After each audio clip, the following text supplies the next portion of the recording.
We are standing by for the integrity. পৃথিবী থেকে মানুষের সর্বোচ্চ দূরত্বে ভ্রমণের নতুন দৃষ্টান্ত স্থাপন করেছেন আর্টেমাস 2 মিশনের নভোচারীরা। অভিযানের সময় তারা তাদের ওরিয়ন মহাকাশযান থেকে প্রত্যক্ষ করেছেন এক বিরল পূর্ণগ্রাস সূর্যগ্রহণ, যা মহাকাশ থেকেই দেখা গেছে অনন্য এক দৃশ্য।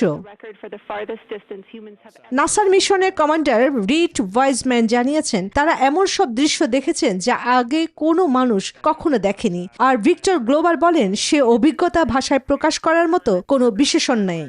When we actually degraded it on মহাকাশযানটি পৃথিবী থেকে সর্বোচ্চ প্রায় 4,171 কিলোমিটারের দূরত্বে পৌঁছে যায়, যা মানুষের মহাকাশ ভ্রমণের পূর্ববর্তী সব রেকর্ড ভেঙে দিয়েছে।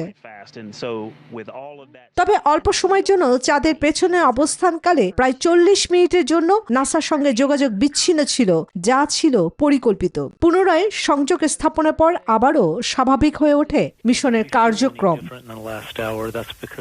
এদিকে মার্কিন প্রেসিডেন্ট ডোনাল্ড ট্রাম্প নভোচারীদের অভিনন্দন জানিয়ে বলেছেন তারা ইতিহাস সৃষ্টি করেছেন এবং পুরো জাতিকে গর্বিত করেছেন। সবকিছু ঠিক থাকলে আগামী শুক্রবার যুক্তরাষ্ট্রের পশ্চিম উপকূলের কাছে প্রশান্ত মহাসাগরে অবতরণ করবেন এই নভোচারীরা। চন্দ্রানী চন্দ্রা, নিউজ 24।